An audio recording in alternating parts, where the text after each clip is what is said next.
Hello, fight fans, and welcome to the Combat Challenge podcast. My guest today is a welterweight MMA athlete with 17 professional fights to his name. He is the former Impact lightweight champion, the former Adrenaline welterweight champion. He is a Brazilian Jiu-Jitsu purple belt under Lewis Long and Wayne Samways. He fights out of the Mat Academy and hails from Cardiff, Mr. Aaron King Khalid. Aaron, thank you so much for joining us, my brother.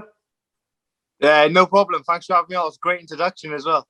Well, the thing is, it comes... Got me all pumped up. And I bet you're looking for your gum shield, aren't you? Thinking, right, I need to get in that cage. I think that comes from my MC, days, because I MC at shows, and that's what I do, and I try to build it up. So I'm pleased you liked it, my brother. I'm pleased you liked it. It's good. It's good energy to have.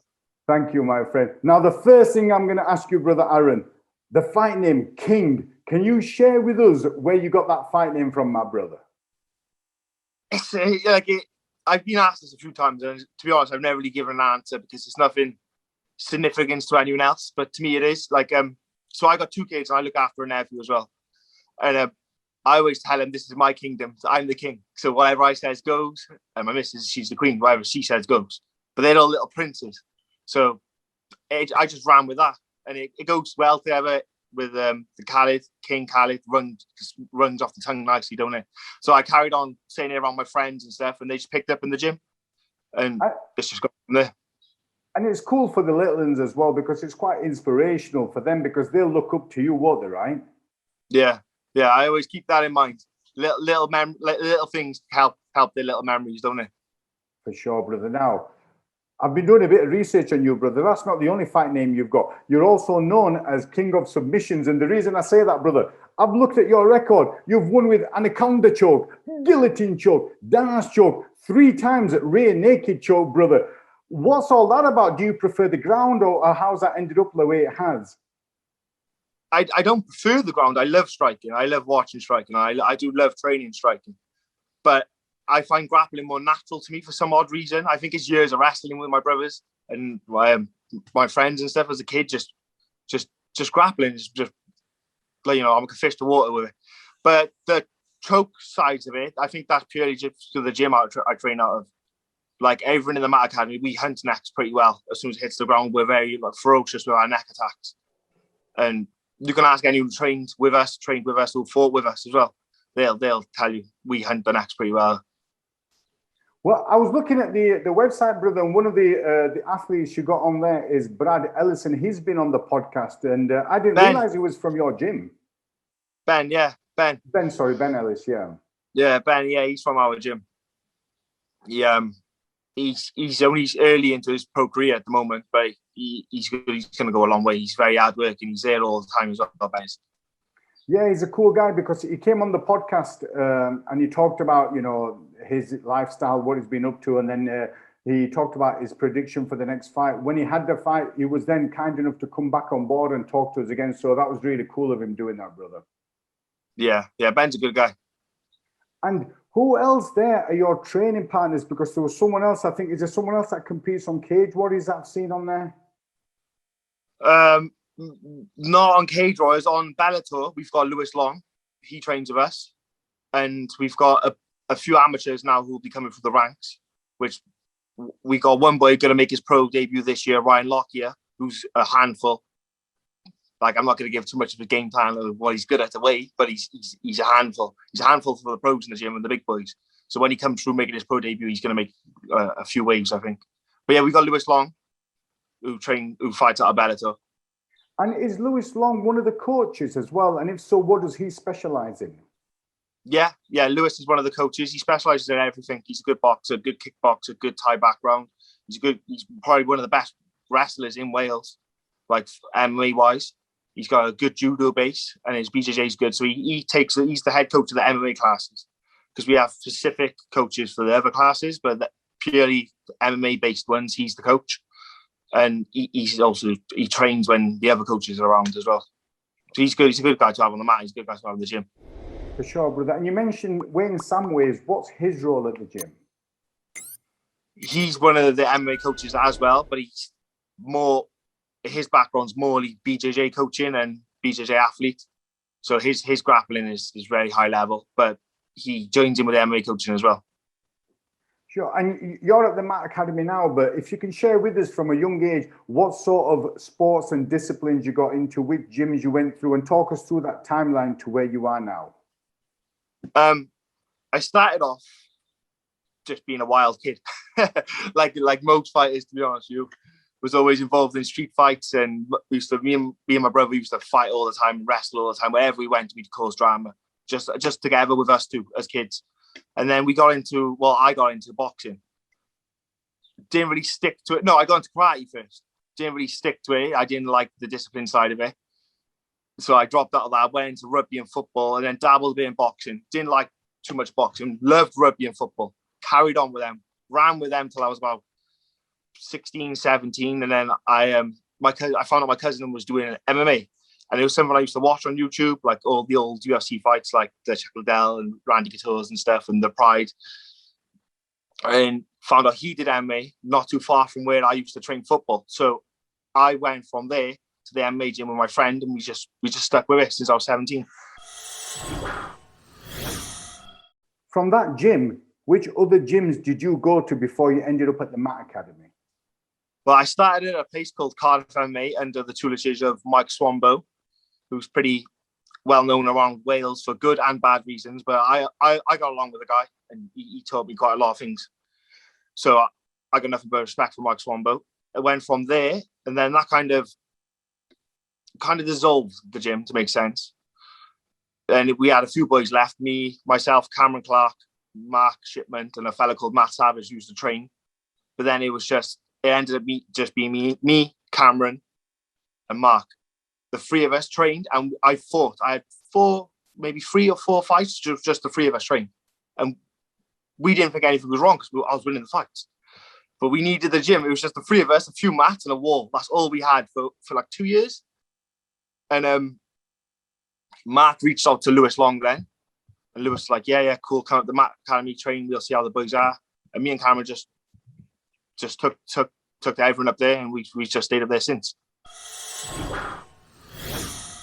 Your last fight was on the Cagewarriors 118 against Leonardo Damiani. Can you tell us what you knew about Leonardo, what the game plan was, and then talk us through the fight as well, my brother?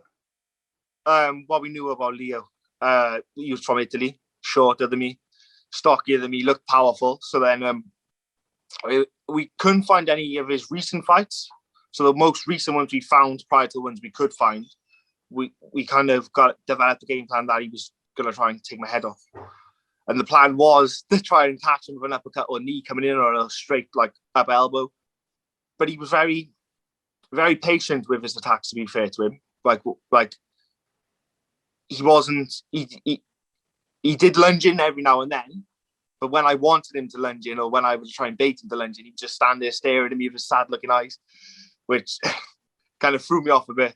But yeah, I didn't know a lot of deal about him going into it.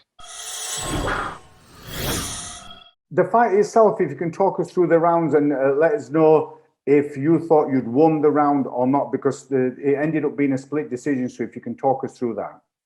When I have rewatched it back a few times now, and I think I won purely because of the damage I was trying to cause him. Like, he wasn't really doing nothing, even on top of me on the ground.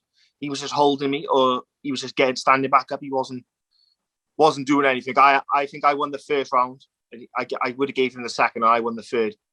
Or maybe it was the swap between the two and three. But when I've rewatched it, I feel like I took the split. But I was disappointed with my performance watching it back. I feel like I could have beat him. I feel like if I went out there with a better game plan and up to my strength and cardio, strength condition a bit more, I feel like that let me down in that fight. Like, he was just pushing me around. Like, every time he threw shots, they were moving me. So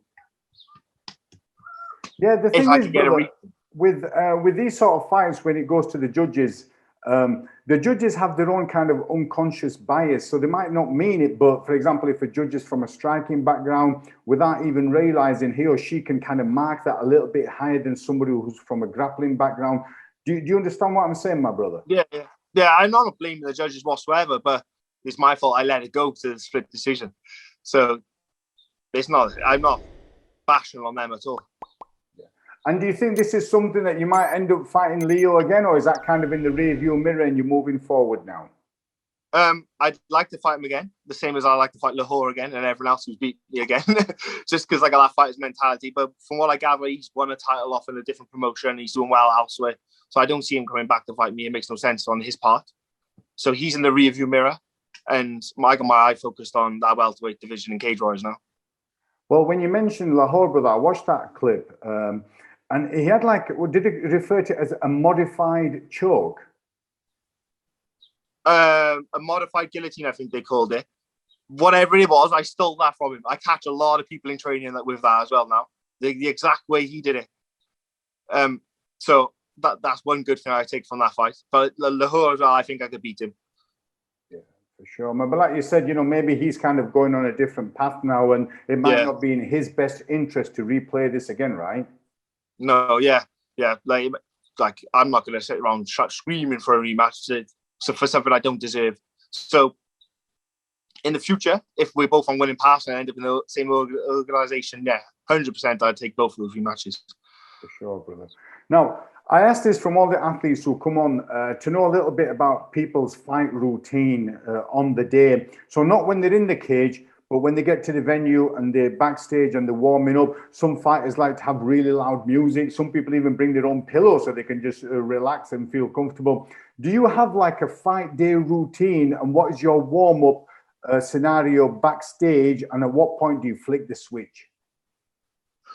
I don't really have a routine, so to say. I treat it as any normal day. So I'll get up, I'll have my normal breakfast, I'll relax with the kids or whatever. But because we've been fighting away during this pandemic, it's kind of wake up at the hotel, have breakfast, and then just find something to kill hours before we go to the venue. And then once at the venue, then it'll be unload our stuff, go watch some fights, just chill out, to take it as a normal day until 3-4 fights before mine, start warming up, get the intensity of the warm up going to go, and just listen to music. And I like to just rehearse what's going to happen in the fight through my head and try and so my team don't see this, and a lot of people don't, but like there's a moment before you walk out, you're backstage in like a warm up, a separate warm up area from the rest of the warm up area, waiting. So I like to just keep mumbling to myself over and over again what's going to happen in the fight, how I'm going to perform, how am I going to deal with this, how I'm going to deal with that and stuff. I just break it down in my head over and over again. That's something of a routine I would say I do. For sure, brother. Well, thanks for sharing that with us, because people have different routines, don't they? So, that's the way you kind of get yourself ready. And I'm sure once you step in the cage and the bell goes, you'll just have tunnel vision and all you'll hear is your coach, right? Yeah, 100%. As soon as that bell goes, it's like, fuck, this guy's trying to kill me. I'm not going to get killed by him now. In front of my coaches as well, the people who train me, not a chance. Now, brother, you've had loads of fights. Out of all the fights you've had, is there any fight that has been the most rewarding? It could be some sort of adversity you've overcome, or you've had an injury, or is it a short notice you had? If there's any fights that you can think about that you could share with us, my brother. So I'm going to have to pick a few for this one. My professional debut, winning that was great, because, I've finally won my professional debut. And then the draw I had against Andre Concalves, I think that's how you pronounce it, purely because it was fun. It was fun hitting each other. Like I was hitting him from everywhere. The ground, on top, against the cage, wherever we were. And he was doing the same to me. It was just a proper fight. It was fun. And my 10th professional win, that was against Mick Stanton. That was a good one, to get my 10th win. And with a nice choke, my 9th finish on my record. That was one that stands out to me as well. For sure, brother. Thanks for that. Now, is there any other fights in the pipeline, or are you just waiting for something to hear from Cagewarriors? No, there is fights in the pipeline. I haven't announced it to anyone, but I've signed the contract. He signed the contract, so I don't see why I can't tell anyone. I'm fighting Jesse Yeholin on 25th of June on Cagewarriors on the trilogy. He's a guy from Finland. He's 6-0, so it should be a good fight. I'm excited for it. Cool. And he's 6-0, so he's undefeated. Yeah, he's undefeated. All his fights have come on a finished promotion. His last fight, though, was against an American guy. They flew over. So I'm expecting a tough boy. He's a BJJ black belt as well, so I expect to know what he's doing in the grappling area. And so I can't wait. I'm buzzing for this fight. Well, to all those viewers, we've got an exclusive, brother. So thank you so much for sharing that with us, man. I appreciate that, brother. No and problem, that's in June. Is that on the trilogy, you said, brother? Yes, June the 25th on the Friday on the trilogy. So the first event's on the Thursday, the 24th, 25th, and 26th. And we're on the 25th. Well, brother, when you have that fight, and not if, but when you win, my brother, you're going to come back the next day and we're having another podcast to talk about the 100%. fight, right? Yes, 100% we will. Cool. Thank you, brother. Now, you've done really well. You're fighting on a premiership level, which is Cagewarriors. If there's other athletes who are further down than you, they've done the amateur scene and they're thinking of stepping into the professional scene, from your knowledge and experience, what advice would you give them, my brother? Train as much as you can, where as possible, like wherever you can. Like you're a sponge of information, so you need to absorb as much information as you can into the little sponge, and just go everywhere. Train with everyone. Go everywhere. Be happy with everywhere you train. Be grateful to train. Be grateful to learn knowledge from different people, because it's only you fighting in there. No one else. Don't like. There's a lot of politics in MMA, isn't it? As you know, you probably know yourself. It's bollocks. It just hinders the fighters. Like it's only us fighting. So take as much knowledge as you can to help you be the best fighter you can on that day. You're right there, brother, with the politics, but you might go to some gym where the coach, he or she might say, right, you can't train anywhere else. You've got to be here. Don't do this. If you graded somewhere else, you can't do that. And it causes hindrance and obstacles for athletes who want to learn, right? Yeah, 100%. I get why coaches do it, because they don't want their people who pay memberships to go off somewhere else. But then there becomes a point where you're like, right, this guy fights for me now. We've brought him up here. We're his family. He isn't going to leave. So it's up to the coaches to trust the athlete to go off to somewhere else and keep their original home, because it does hinder the fight. You're blocking them from learning different knowledge from other people. Like everyone has different aspects of what to do and how to do things in MMA, and like I don't do things similar to how someone else would teach it. So in the gym, when we have classes going on and I'm potting around helping out, I always show people how I would do it, but I always explain to them, this is the way I do it. It might not work for you, but it works for me. It's a different variation of what the coach is showing you. And this is what some fighters need to realize. They'll pick up different habits from other gyms and it'll better them in every way it can. Yeah, for sure, brother. And that reminds me of a really cool coach that we've got here in Yorkshire called Danny Mitchell, who's from AVT, which is Asylum Valley Judo. And he's such a cool coach. So he's got his gym, but then he allows his fighters to go and train wherever. And they're like homing pigeons. So they can go train, they come back, but they're all loyal and trusted. And it's good to have that relationship with a coach like that, right? Yeah, that's exactly how it should be. I've heard Danny Mitchell's a good guy as well. I've heard it's AVT, isn't it? Yeah, there's some tough boys come out there. Isn't that where Dia Casey trains? No, right. I think he used to, but I think Dia Casey's now gone to Four Corners in Liverpool. Yeah, well, yeah, Danny, yeah, he's got the right idea of it though. Like this is what will happen though, because you bring fighters up, you have to stay home. Like young amateurs now coming up, they've been brought up around us, so they ain't gonna go off to another gym and think, oh, I'll stay here. If you're losing people to other gyms, let them go. But your loyal fighters and your top athletes will always come back. Yeah, for sure, brother. You're right. And the thing is, some of the fighters, the athletes, the students, they look at it as they're paying for a service, so they'll go to that gym. It's like a subscription, you're paying. For example, you pay for Virgin, you're not happy with them, you want, Sky are providing a package that will help you. You go to that service, that doesn't mean that Virgin will fall out with you. If you ever want to come back, there could be an opportunity, but it's a service that's being provided, right? Yeah. And that's why, that's why I think a lot of coaches worry that people will just jump ship, because a lot of people will just cancel their membership and go somewhere else. So it's taking bread off one table and putting it into another in a people who own the gym coaches aspect. But that won't change, brother, because that's human nature, isn't it? People will continue. No, it won't change. So that's not going to change.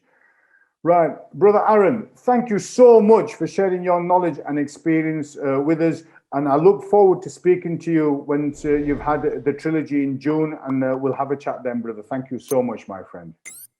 Thank you for having me on. It was a pleasure.